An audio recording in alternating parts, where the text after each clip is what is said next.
লা ইলাহা বাল্লা আল্লাহ বলো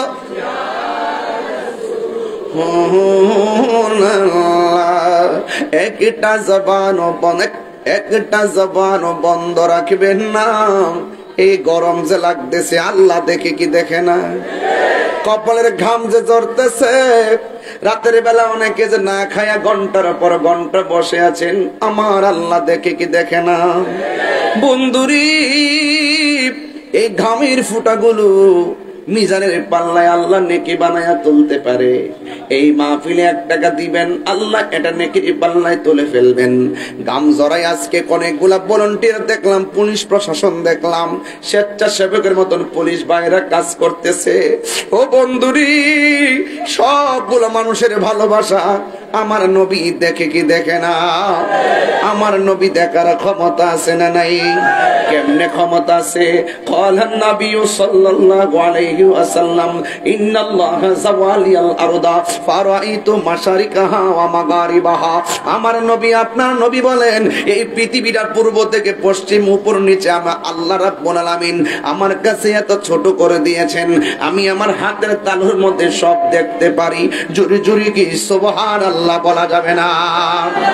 ও বন্ধুরি, আমার নবী বলেন, যারা আমি নবীরে মহব্বতে সালাম দেয়, আমি নবী তার সালামের আওয়াজ শুনি। শেফা শরীফের হাদিস না দেখাই তাহলে কান কাটটা ফালাই দিমু। আমার নবী বলে, শুধুমাত্র আমি তার দরুদের আওয়াজ শুনি না, আমি নবী তারে চিনি। আবার কয়, শুধুমাত্র আমি তারে চিনি না, তার বাপেরও চিনি। আমার নবী বলে, শুধু তার বাপের চিনি না, কিয়ামত পর্যন্ত তাদের নসলে কে আসবে, কে কখন যাবে, আমি নবী সব জানি। ও বন্ধুরি, আমার দাদা যদি নবীরে মহব্বতে সালাম দিয়া থাকে, আমার নবী আমার বাপের চিনছে। আমার বাপে যদি সালাম দিয়া থাকে, আমার নবী আমারে চিনতেছে।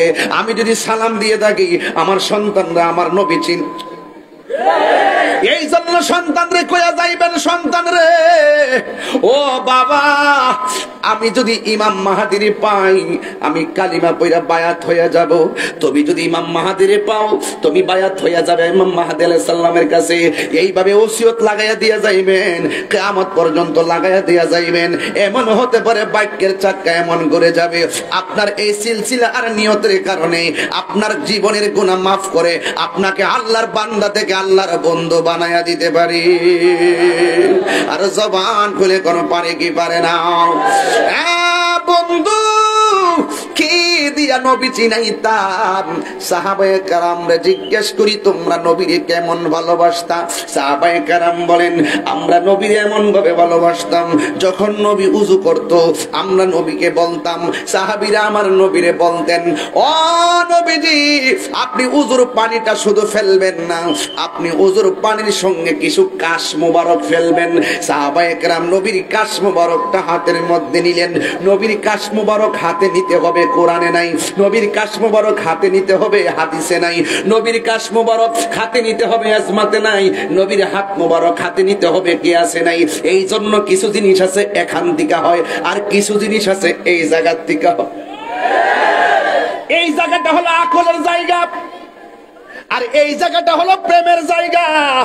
সাহাবীরা বলে, নবী আপনি আমার থুতু মুবারক দেন। সাহাবায়ে কেরাম নবীর থুতু মুবারকটা হাতে নিতেন, এই জন্য হাতের মধ্যে নিয়া চেহারার মধ্যে মালিশ করতেন। যখন চেহারায় মালিশ করতেন, যতক্ষণ পর্যন্ত থুতু মুবারকটা থাকতো, ততক্ষণ পর্যন্ত এই রাস্তা দিয়ে সাহাবীরা হাইটা গেলে নবীর কাশ মুবারক থেকে মেশকে আম্বরের ঘ্রাণ বাহির হইত। জন্ম আমার নবীর যোগে। কিছু গজল বললে কি আপনারা কষ্ট হবে? আমি একদম মিলাইয়া গজল, ওয়াজের সাথে গজল মিলাই বলবো। জন্ম আমার নবীর যুগে, দু নয়নে রাসূল পাক দেখলে কেমন হতো, দু নয়নে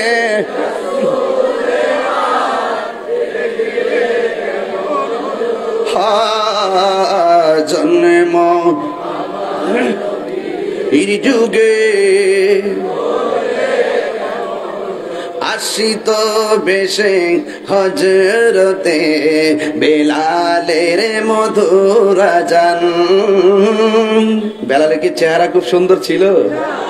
দাঁতগুলো কি খুব সমান সমান ছিল? না, আরেকটু পরে। এই বেলালে কি কণ্ঠস্বর খুব ভালো ছিল?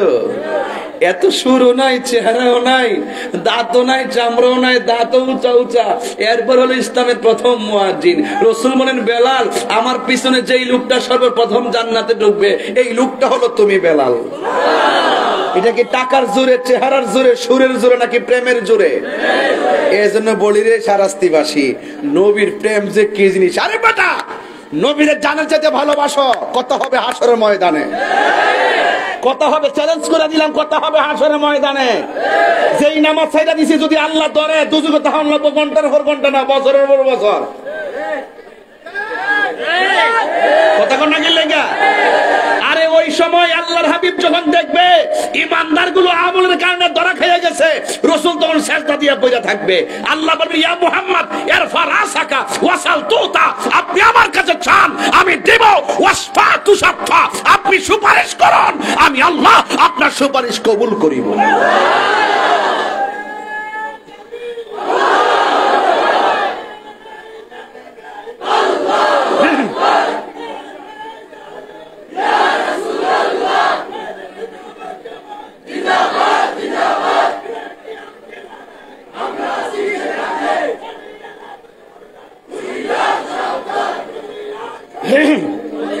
আমার ভাইরা, আপনারা কি আমার চিল্লা চিল্লিতে অতিষ্ঠ? খুব কি বেশি চিল্লাইতেছি? তবে এখনো শুরু করি নাই, শুরু করবো আরো আধা ঘন্টা পরে। শায়েক পূজা বন্ধ করে দিমু। কথা কন, কথা কন। এখন ভূমিকার মধ্যে আছি, বেশি কথা কইতাম না। তবে বলুন, বেলাল নবী পাইছে টাকার জোরে না প্রেমের জোরে? সিদ্দিক আকবরে ওই যে আমার বাবা তো হজে গেছেন, আমার নবীর রওজার পাশে, রওজা মুবারকের পাশে আবু বকর রওজা মুবারক আছে না নাই? নবীর পাশাপাশি শুয়ে গেছে, এটা কি টাকার জোরে না প্রেমের জোরে? এই প্রেম আমরা শিখছি আবু বকর থেকে। কথা কোন ঠিক না বেটি? এই প্রেম শিখছি বেলাল থেকে, এই প্রেম শিখছি ইমামে হাসান হুসাইন থেকে। মনে নাই? মুঝে কুফাবালো, মনে আছে তো? মুসাফির না সমঝো মে আয়া नहीं हो बुलाया गया हो। রক্ত দেওয়া শিখছি ইমাম হুসাইন থেকে, রক্ত দেওয়া শিখেছি হযরতে তালহা থেকে, রক্ত দেওয়া শিখেছি হযরতে হানজালা থেকে। রক্ত দিতেই থাকবো, কারণ রক্ত দিলেই ইতিহাস পাল্টায়। কথা কোন ঠিক না বেঠি? আজকে যারা এখানে বসেছেন সব নবীর পাগল, ঠিক না? এটা বলেন, জন্ম আমার নবীর যুগে, দুনয়নে রাসূল পাক দেখিলে কেমন হতো, দুনয়নে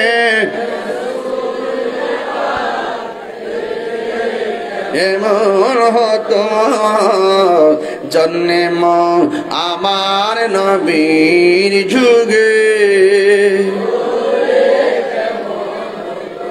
আসিত বেশে হযরতে বেলালের মধুর আজান, সেই আজানে ছিল এমন প্রেম মুগ্ধ রহমান। আসিত বেশে হযরতে বেলালের মধুর আজান, সেই জানে ছিল এমন প্রেম মুগ্ধ রোমান দয়াল নবীর পিছে নামাজ পড়লে কেমন হতো দয়াল আজ পড়লে কেমন হতো দুনয়নে রাসূল পাক দেখলে কেমন হতো দুনয়নে দেখিলে কেমন হতো জন্ম আমার নবীর যুগে একটা জবানও বন্ধ রাখবেন না। আমি একটা চমৎকার ঘটনায় ঢুকে গেলাম। ও বন্ধুরি, ও বন্ধু, সাহাবায়ে কেরাম থেকে নবীর ভালোবাসা খুঁজে বের করতে হবে।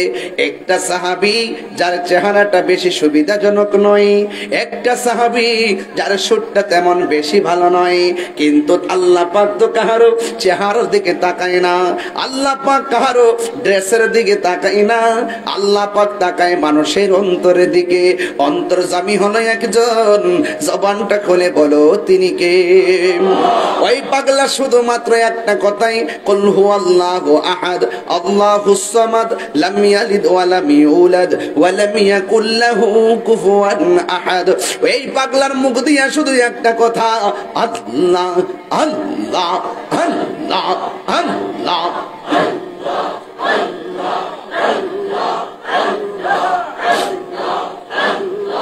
আল্লাহ আল্লাহ জিকির করেন, আল্লাহ আল্লাহ জিকির করেন। জিকিরটা করলাম যে কেমন লাগছে আপনার কাছে? লাস্টে করে দেবো ইনশাল্লাহ।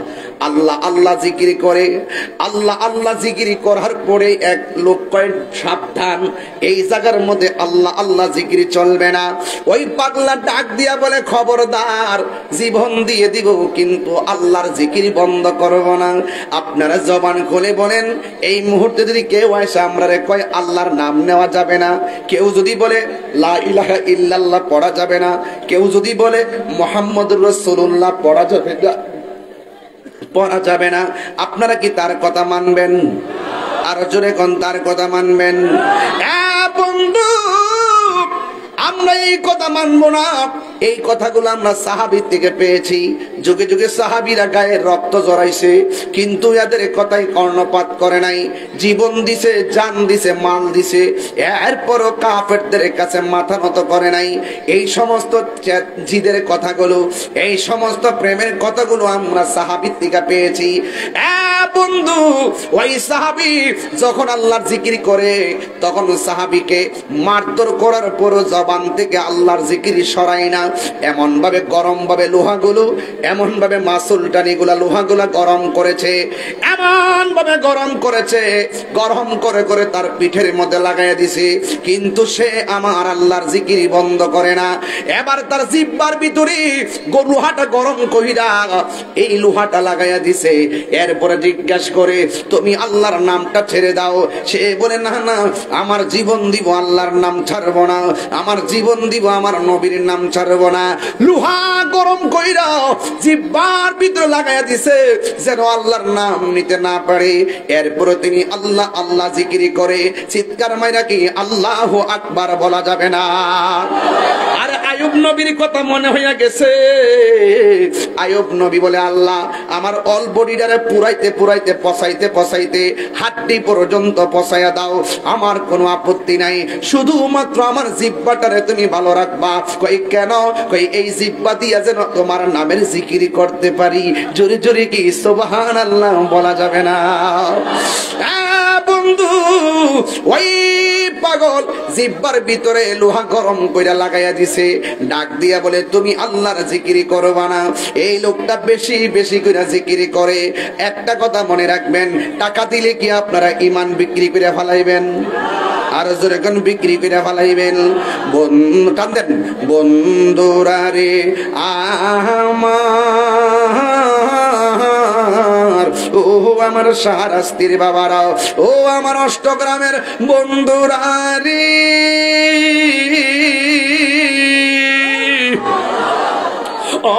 যুবক ভাইয়েরা, এবার ওই পাগলার জিহ্বার মধ্যে যখন আগুন লাগাইয়া দিছে, এরপরে বেয়াদবরা ডাক দিয়া কয়, তোমার গায়ের মধ্যে আগুন লাগাইলাম, তুমি আল্লাহর জিকির করো, তোমার জিহ্বার মধ্যে লোহা গরম করে লাগাইলাম, এরপরও তুমি আল্লাহর জিকির করো, তুমি কি ব্যথা পাও না? প্রেমিকের কথা কেমন জানেননি? হযরত ওই পাগলা ডাক দিয়া বলে, তোমরা আমার জিহ্বার মধ্যে আগুন লাগাইতে পারো, তোমাদের আগুন লাগাইলে যেই ব্যথা পাওয়া যায়, আমার আল্লাহর জিকিরটা আমার কাছে তার চাইতে আরো বেশি মধুর লাগে। জোরে জোরে কি সুবহানাল্লাহ বলা যাবে না? এই জন্যই তো আমি মাঝে মাঝে শান গাইতাম, আমার দয়াল নামে এত গো মধু আমরা রে কইরাছে জাদু গো, ওরে দেখা দিয়া কুলে নিয়া দেখা ইয়ানিব মনের বেদনা, আমার মন হইয়াছে দিওয়ানা, দয়াল নামে এত মধু, দয়াল নামে মধু খাইলে মধু ফুরায় না, আমার মন হইয়াছে দিওয়ানা, ওরে তোমার পাইবার আশি ঘুরতে জি পাগলের বেশে গো, ওরে দেশি বিদেশ সবাই দেশি বিদেশে ঘুরি আমি, দেশি বিদেশে মি পাইতে তাহার ঠিকানা, আমার মন হইয়াছে দিওয়ানা। একটা জবান বন্ধ রাখবেন না, মহব্বতে মায়ার সুরে বলুন সুবহানাল্লাহ। যুবক ভাইরা, এই পাগলাকে মারতে মারতে এমন ভাবে মায়ের শুরু করলো, জবানের ভিতরে একজনের জিকির, জবান খুলে কোন তিনি কে, আর মহব্বতে কোন তিনি কে। এবার যখন উনাকে মাটির মধ্যে ফালাইয়া, গরম মাটির মধ্যে ফালাইয়া, গলার মধ্যে রশি লাগাইয়া, বুকটারে বালুর মধ্যে খেসরাইয়া, চামড়াগুলো একদম গরম তাপে উঠে গেছে, এরপরেও মুখ থেকে আল্লাহর নাম ছাড়ে না। এবার একজন মানুষ খবর পাইছে তার ভাইটাকে এমন ভাবে আযাব দিতেছে, এমন ভাবে কষ্ট দিতেছে। আজকে দেখেন আমার ভাই দীপু ভাই, এলাকার ভিতরে কোনো মেয়ের যখন বিয়ে হয় না, এবার যখন কোনো বিয়ে হয় না, এই যুবকের দল এলাকায় যখন কোনো মেয়ের বিয়ে সমস্যা হয়, তখন আমার ভাই দীপু ভাই তাকে সহযোগিতা করে, এলাকায় যখন ঘরের প্রয়োজন হয় তিনি সহযোগিতা করে। এটাই হলো মুসলমানদের নিয়ম। এক মুসলমান বিপদে পড়লে আরেক মুসলমান পাশে দাঁড়াইতে হবে। আজকে দেখেন দেহটা দূরে হতে পারে, ফিলিস্তিনটা দূরে হতে পারে, ইসরায়েল যেইভাবে বোমা মাইরা মুসলমানদেরকে মারতেছে, যদিও দেহটা দূরে আছে কিন্তু অন্তরটা কাইপা উঠে, কথা কোন ঠিক কিনা? এই জন্য দূরত্ব যেখানে হোক, ও যুবকের দল, আমরা যদি বাংলার জমিন থেকে তাহাজ্জুদের নামাজ পড়িরা ফিলিস্তিনি মুসলমানদের জন্য দোয়া করি, ইসরায়েলের বিরুদ্ধে যদি আল্লাহর ভয়ে, আল্লাহ তুমি ইসরায়েলকে ধ্বংস করে দাও, চোখের পানি ফালাইয়া যদি কাঁদতে পারি, এক একটা চোখের ফোঁটা ইসরায়েলের গুন্ডা বাহিনীর জন্য ক্ষেপণাস্ত্র হয়ে যাবে, কথা বলেন ঠিক কিনা? এই জন্য যুবক, ওই ফিলিস্তিনি মুসলমানরা বড় কষ্টে, বাংলার জমিন থেকে আমরা আমাদের ভালোবাসাটুকু দোয়ার মাধ্যমে প্রেজেন্টেশন করতে পারি। যদি টাকা থাকে দূতাবাসের মাধ্যমে টাকা পাঠাইয়া দেন। এই জন্য যুবক, এমন ভাবে ওই মুসলমানটার সাহাবীর যখন বিপদে পড়ে গেল, ঠিক এমন ভাবে হযরতে আবু বকর সিদ্দিক রাদিয়াল্লাহু তাআলা আনহু শুনলেন, শুইনা ওই ভাইয়ের কাছে দৌড়াইয়া চলে গেলেন। যাইয়া দেখতেছেন তার পেট দিয়া পানি পড়তেছে, তার গলার মধ্যে রশির দাগ বসে গেছে, তার জিহ্বার মধ্যে আগুনের দাগ লেগে আছে, তার পিঠের মধ্যে আগুনের দাগ লেগে আছে গো। আবু বকর সিদ্দিক রাদিয়াল্লাহু তাআলা আনহু, একটু গভীর মনোযোগ দেন, এই ডান বামে তাকাবেন না, কি আশ্চর্য কথা বলতেছেন কেন? কথা বলতেছেন কেন বাবা? এদিকে তাকান, একটু মহব্বত দেন। সিদ্দিক আকবর বলেন, এ নবীর সাহাবী, তোমার জিহ্বাটা পড়ছে কেন? কয় আমি আল্লাহর জিকির করি এই জন্য। ও, তোমার পিঠের মধ্যে আগুনের দাগ কেন? কয় আমি আল্লাহর জিকির করি দেখা। কয় তুমি কি মনে মনে জিকির করতে পারো না? কয় না, পারি না। কয় মনে মনে জিকির করলে তো তোমাকে এমন ভাবে মারতো না। তুমি একটু নীরবে নীরবে জিকির করো। তুমি যে জিকিরি করো আমার আল্লাহ জানে কি জানে না? কয় আল্লাহ তো জানে। তুমি যে নবীরে ভালোবাসো, নবী জানে কি জানে না? কয় হ্যাঁ, নবী জানে। কয় ঠিক আছে, তুমি কিছুক্ষণের জন্য তার সামনে আসলে আল্লাহর নামটা জোরে জপ না, মনে মনে জপিও। তোমার অন্তর্যামী হলো একজন। জবান খুলে বলুন তিনি কে? ও বন্ধু, ওই পাগলা বলে আবু বকর, তুমি আমারে বলছো আমি মনে মনে বুঝি আমি জিকিরি করতাম। এই লোকটা শুনলে আমারে মারবো, মায়ের ডরে আমি মনে মনে জিকিরি করতাম। মায়ের ডরে আমি নবী নবী আস্তে আস্তে করতাম। আবু বকর রে, সে আমার মায়েরা যতটুকু কষ্ট দিছে, তোমার কথার দ্বারা আমি আর চাইতে বেশি কষ্ট পাইছি। কই কেন? কই আমি আল্লাহরে ভালোবাসি, এটা গোপনে কেন প্রকাশ করব? আমি আল্লাহকে নবীকে ভালোবাসি, আমি গোপনে কেন নবী নবী করব? জীবন দিয়ে দিব, এরপরে আল্লাহ এবং নবীর নাম জবান থেকে সরাইতে পারবো না। আবু বকর, মাটির পাতিল চিনোনি? মাটির পাতিল কেউ যদি কিনতে যায় টুকা দিয়া দেখে ফাটা নাকি ভালো। আমি আল্লাহর প্রেমের বাজারে বিক্রি হইতে এসেছি, ওরা আমার টুকা দিয়া দেখতেছে আমি আল্লাহ এবং নবীরে কত ভালোবাসি। এই জন্য টাকার লোভ দেখাইবে ঈমান দেওয়া যাবে না। হকের কথা বলতে গেলে কাউকে ভয় করা যাবে না। কেন কেন কেন? আল্লাহ রাব্বুল আলামিনকে যদি পাইতে চান আপনি নবীরে ভালোবাসতে হবে।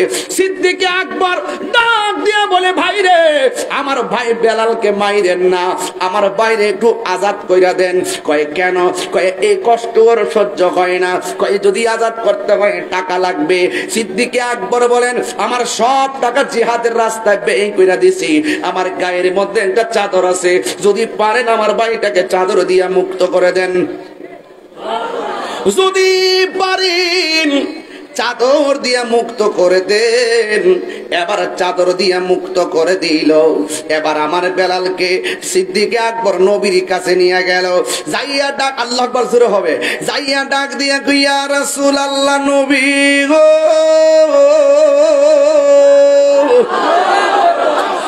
মায়ার নবীজি, আপনি যে আপনার সাহাবী, এমন ভাবে এই পরিস্থিতি, আপনার সাহাবীরে মুক্তি করতে যাইয়া আমার একটা দামি চাদর দেওয়া লাগলো। আমার নবী বলে, আবু বকর, ও আবু বকর, তুমি নতুন চাদর দিছো, এর বিনিময়ে বেলালরে মুক্তি করছো, তুমি জানো নি এর বিনিময়ে তুমি কি পেয়েছো? নবী কয়, কি পেয়েছি? আমার নবী কয়, তুমি তো বেলাল রে চাদর দিয়া মুক্তি করলা না, তুমি একটা জান্নাতের টিকিট লাভ করলা। আর বড় করে কন্যা সুবহানাল্লাহ। আমার নবী ডাক দিয়ে কি, বেলাল তুমি আমার সামনে আজান দাও। এত দামি সাহাবী, এত কণ্ঠের সাহাবী থাকার পর বেলাল আজানের পারমিশন পাই। এত সুন্দর চেহারার মানুষ থাকার পর বেলাল পারমিশন পাই। টাকার জোরে না, কোনো লোভিং কইরা না, একমাত্র আমার নবীরে ভালোবাসার দ্বারা। জোরে জোরে কি আল্লাহু আকবার বলা যাবে না? যুবক, যেই জবান দিয়া আল্লাহর জিকির করলে দাম বেড়ে যায়, এই জবান দিয়া বাবা ট্যাবলেট দোকান যাইতো। মাগরিবের আগে কিছু কিন্তু খাইছে বাবা ট্যাবলেট খায়া, কিন্তু মুখের মধ্যে পাল চকলেট দিয়েছে। আর নাইলে কিছু বলা আছে ডেন্ডি আছে, পলিথিন কাগজ থই এমনি রে। এই ফুলাফা, নবীর মহব্বত যদি পাইতে চান, নবীর দিদার যদি পাইতে চান, দুইটা জিনিসের হেফাজত করতে হইব, জবান এবং চোখ, ইজ্জত আবরু। চোখের হেফাজত করো, নবী দেখতে পারবা। জবানের হেফাজত করেন, নবীকে ঘুমের ঘরে পাইবেন।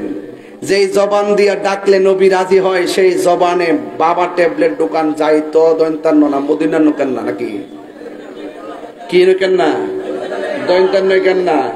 আজকে থেকে ওয়াদা করেন, এই জবান দিয়ে ডাক দিয়া কোন ইয়া রাসূলুল্লাহ, হ্যাঁ ঠুট লড়ছেন আরে ধর বড়া ইয়া রাসূলুল্লাহ বলো, এতখানে কইছে এমনি সাইরিস বেডা কি করছ না চেহারা কি সুন্দর বড়া, বলেন ইয়া রাসূলুল্লাহ, ইয়া রাসূলুল্লাহ। ওই দেখে মোবাইল টিপে দে থাফরা দে দে লাগা আমার সামনে বই, হ্যাঁ মোবাইল টিপে। বাংলাদেশে গেঞ্জি লাগাইছ, কালকা জিতলে নাকি খেলাটা আমেরিকার লোকে খেলা ইত্যাকারী বিশ্বকাপ লইবা, আরো ভালো করে খেলতেইব। T20 যে বেড়াইতে 12 করে বিভিন্ন দেশ থেকে প্লেয়ার আনছে, 30 বলে 60 রান লাগে, এটা বলে হারা লয়ে গেছে কেন? ইতার নাম খেলা। কেঞ্জেলে সুতির লেগে আইলে তো মোবাইল টিপতেছ, সাবধান।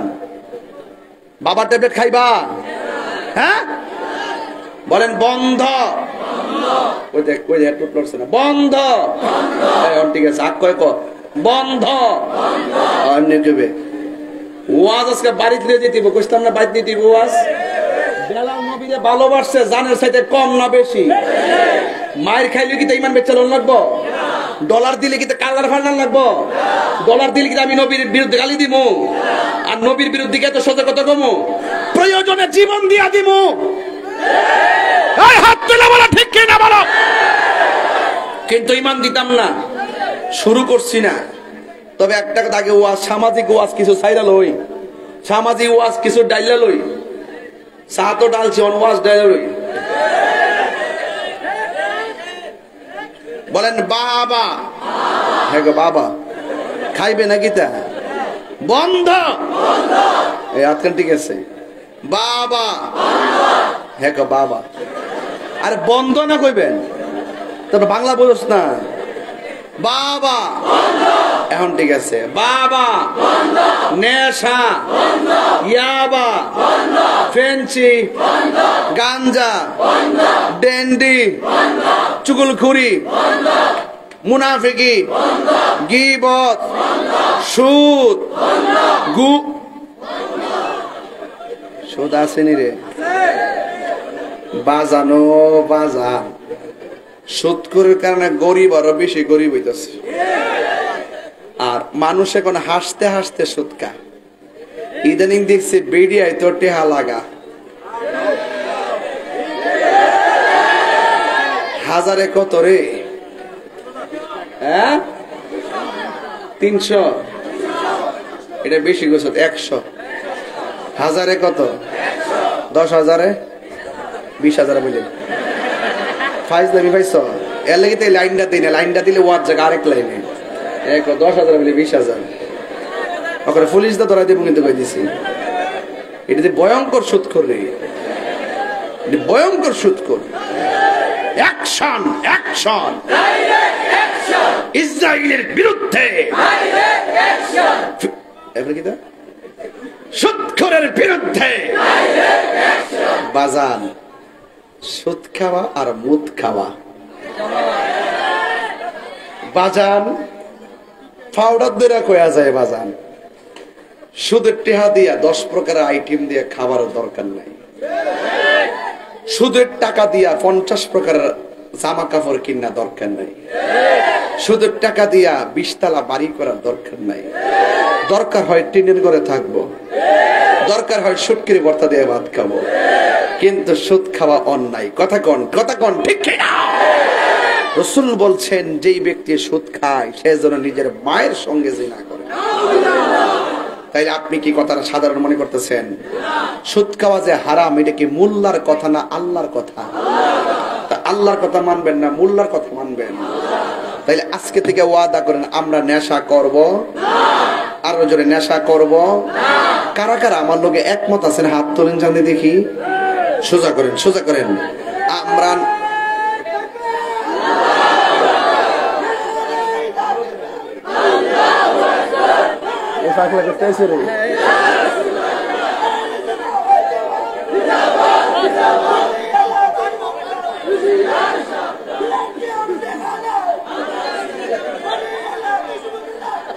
আরে বন্ধ করস না, এটা মাইক না গলা রে, পুরো মাথা দিয়ে পুরো নষ্ট। আওয়ার সময় আমি গাড়ি দিয়েছি না, দীপুবের গাড়ি দিয়া, পরে হঠাৎ করে রাস্তা চাই এমন রেপ বুঝি কালা চশমা লাগাই এমনি উঠছে।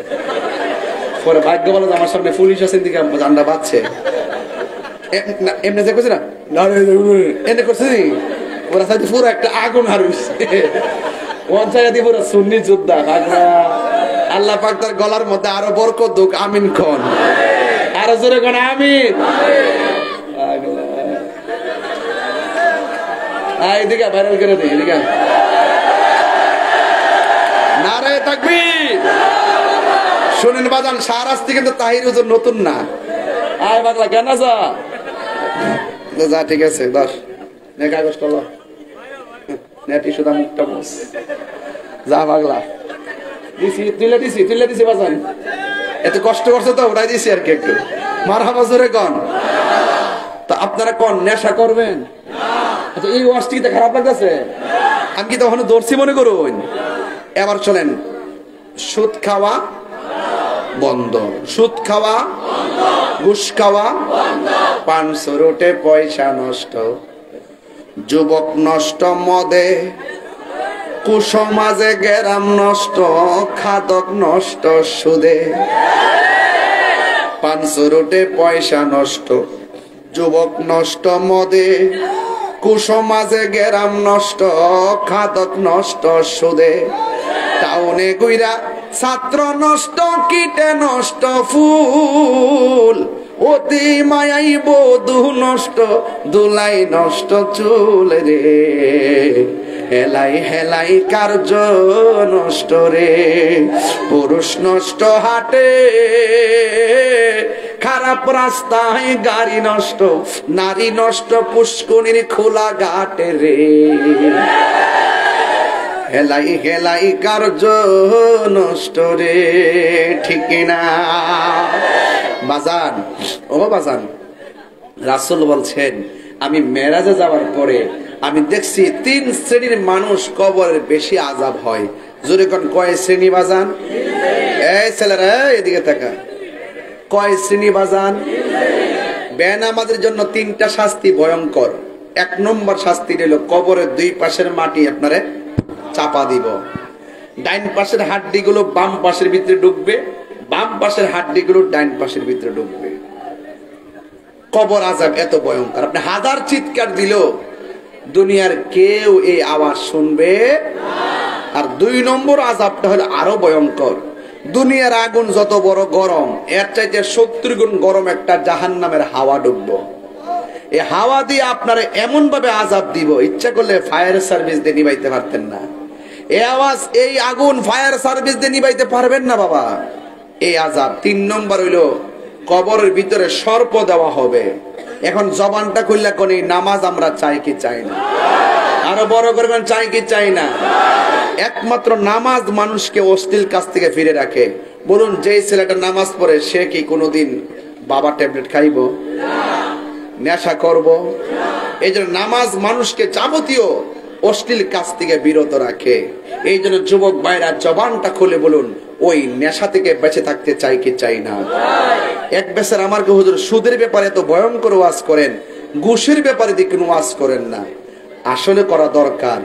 ইদানিং তো ঘুষ বেড়ে গেছে, চাকরি বলেন, এটা বলেন, সেটা বলেন, এই ঘুষ ছাড়া কোনো কিছুই হয় না। কথা কন ঠিক না বেটি? এরপর একটা জায়গা কিনতেন যান, বাপরি বাপ, বাপরি বাপ, দালাল, আরে বাপরি, অভাব নাই। উদ্যোক্তার চেয়ে দালালের সংখ্যা বেশি। কথা কন ঠিক না বেটি? এই জন্য যুবক ভাইরা আমার, আসুন আজকে থেকে ওয়াদা করি আমরা কখনো হারাম খাবো না। রাসূল বলছেন, আর রাশি ওয়াল মুরতাশি কিলাহুমা ফিন্নার। যে ব্যক্তি ঘুষ খাইব, যে ঘুষ দিব, দুটোটাই জাহান্নামের আগুনে জ্বলবে। কথা বলেন ঠিক কিনা? এই জন্য আরেকটা কথা আমার বলতেই হবে, যেই কথাটা আমি প্রায় মাহফিলে বলি। এই যুবক আজকে থেকে ওয়াদা করেন, আমরা কোনদিন মা বাবার মনে কষ্ট দিব না। আচ্ছা ধরেন না আপনি মা বাপকে কষ্ট দেন, এই যে আমার দীপু ভাইয়ের আম্মা কই যে আমার ফুতাইতে আমার অনেক ভালোবাসে, যদি আমার কইতো যে আমার ফুতাইতে আমার বাদ দেয় না, আমি ওয়াজ না কইরা গাড়ি দুইটা যাইলাম গইলে। আমি কি বোঝাইতে পারছি বাংলা কথা? আমি আমার মারে এত ভালোবাসি, বাপের এত ভালোবাসি, কথা বোঝাইতে পারছি? আর মা বাপরে কষ্ট দিয়া তাহিরির সামনে বইয়া ওয়াজ শুনবেন, আপনার মতন এই শ্রোতা তাহিরির দরকার নাই। যে ফিসাব কইব মা বাপের খেদমত লাগতো না, আমি তোর সব, এটা ফিসাব না, এটা হলো ফেসাব। কথা কোন ঠিক কিনা? আমার কাছে মুড়ি দিত আইলে একটা জিনিস আনলো, আমি জিগাই যে তোমার আব্বা আম্মার লাগে রাখছো কিনা। আরে বাপ মা যদি কষ্ট পায় আর ফিরে যদি ইটা ব্যাপার না, বাধ্য, এটা কি ফিসাব না অভিশাপ? এই জন্য যুবক ভাইরা আমার, লাথি মাইরা বাইরে করে দিব মা বাপরে কষ্ট দিলে, ওই মুরিদ আমার দরকার। কারণ এই পৃথিবীর মধ্যে দুইটা মানুষ নিঃস্বার্থে দোয়া করে, এর মধ্যে একটা হলো মা আর একটা হলো বাবা। মা বাপের দোয়ার মাঝখানে কোনো পর্দা থাকে না, এটা ডাইরেক্ট কবুল হয়ে যায়। আবার মা বাবা বোধ দোয়া দিলেও পর্দা থাকে না, ডাইরেক্ট কবুল হয়ে যায়।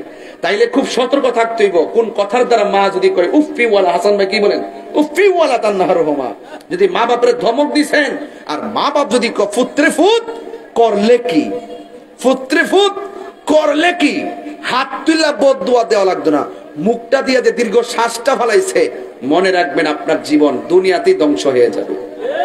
মা বাপরে কষ্ট দিলে দুনিয়া তো ভুগবেন, আখিরাতও ভুগবেন। এখন বলবেন হুজুর প্রতি ওয়াজে মা বাপের কথা বলেন কেন? ইদানিং দেখতেছি এই প্রজন্মে আইসা একটা ছেলেও পড়ার টেবিলে মন দেয় না, পড়াতে গেলেই এসএসসি পাস করলেই মা বাপরে জিম্মি করে মোটরসাইকেল কিনা দাও, বিদেশ ফাটাই দাও, পড়তাম না, ফ্রেম একটার জায়গা তিনটা, মোবাইল একটার জায়গা চারটা। ঘটনাটা কি? তুমি কি মনে করছো মা বাপরে কান্দাইয়া তুমি সুখ পাইবা গো চান্দু? খবরদার, আমার চোখে দেখছি বহুত কোটিপতি ফকির হয়ে গেছে মার বদদুয়ার কারণে। নিঃস্বার্থে ভালোবাসে শুধু আমার মা, ববে যার তুলনা নাই। নিঃস্বার্থে ভালোবাসে শুধু আমার মা, ববে যার তুলনা নাই। সেই মা তোমার চলে গেলে গো, আরে দীপু ভাইয়ের আম্মা বাসে থেকে না ঘরটা বড়া বড়া লাগে। আরে দুনিয়া থেকে চলে গেলে বোঝা যাবে ঘরটা শূন্য হয়ে যাবে। আমার বাপ চলে গেছে, আমি জানি ঘরটা কত শূন্য।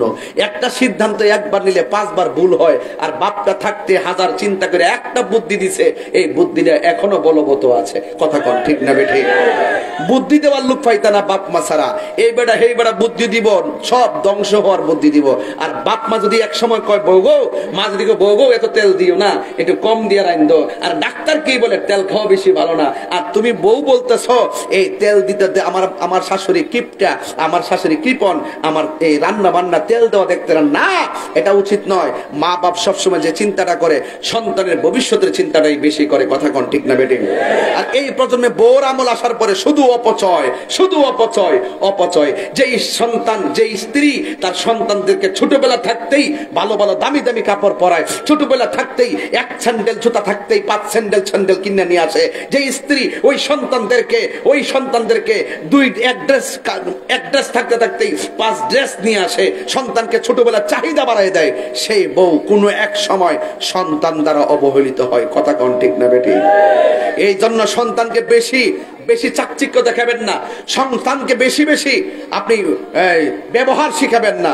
একটা কলম শেষ হওয়ার পর আরেকটা কলম কিনে দিবেন, আইনা সব বইরা কাঠ পেন্সিল, এই পেন্সিল, এই পেন্সিল, রঙিন পেন্সিল আইনা এমন ভাবে দেয় সব নষ্ট করে, পড়ার টেবিলেও মন বসে না। আপনি খেয়াল করে দেখবেন প্রত্যেকটা সংসারের এই নতুন এই বউ যারা রয়েছেন তাদের সন্তানগুলোকে মানুষ করতে পারে না, একটাই কারণ, তারা টাইম মতো ঘুম থেকে উঠে না, সন্তানকে নিজে পড়াই না, তারা প্রাইভেট নির্ভর হয়ে যায়। এই জন্য সন্তানগুলো যে একমাত্র মায়ের মাতৃকুলি যে শিশুদের পাঠশালা, এটা হারিয়ে গেছে। আগে আমরা প্রাথমিক শিক্ষাটা মা বাপের ঘর থেকে শিখছি, এখন ছোটবেলা হইলেই কিন্ডারগার্টেন আর প্রাইভেট নির্ভর হয়ে যায়। এই জন্য মায়ের আদর্শ শিক্ষা সন্তান পায় না। কথা কোন ঠিক না বেঠিক? সন্তানকে কাগজে কলমে শিক্ষা দেওয়ার আগেই মুখে মুখে অনেক বেসিক শিক্ষা দিতে হয়। এই শিক্ষাগুলো সন্তানে অনেক ভালো কাজে লাগে। আজকে এই শিক্ষাগুলো হারিয়ে গেছে বলেই আজকে কোন রকম বয়স হলে সন্তানগুলো মাকে কষ্ট দেয়। কথা কোন ঠিক না বেঠিক? ওই সন্তানের ভালোবাসা পাইতে গেলে মাগো আগে আপনার ভালোবাসাটা সন্তানের, আপনার যে দায়িত্ব সন্তানের প্রতি সেটা আপনাকে পালন করতে হবে। কথা কোন ঠিক না বেঠে? এই জন্য খবরদার সন্তানদেরকে বলি, তোমাদের পায়ে যারা বলি, তাহিরিকে যদি 1 মিনিটের জন্য ভালোবেসে থাকো, 1 সেকেন্ডের জন্য ভালোবেসে থাকেন, আজকে থেকে মা বাপ যাদের কবরে চলে গেছে, মা বাপের কবরে গিয়ে মা বাপের জন্য দোয়া করবেন। আর যাদের আব্বা আম্মা বেঁচে আছে, পায়ে ধরে মাপ চাইয়ে বলবেন, মা তাহির হুজুর বলছে তুমি কষ্ট পেলে আল্লাহ কষ্ট পায়, এই জন্য তুমি আমাকে ক্ষমা করে দাও। পারবেন তো ইনশাল্লাহ? তাইলে সবাই আমার সাথে বলেন, নিঃস্বার্থে ভালোবাসে শুধু আমার মা, ববে যার তুলনা নাই।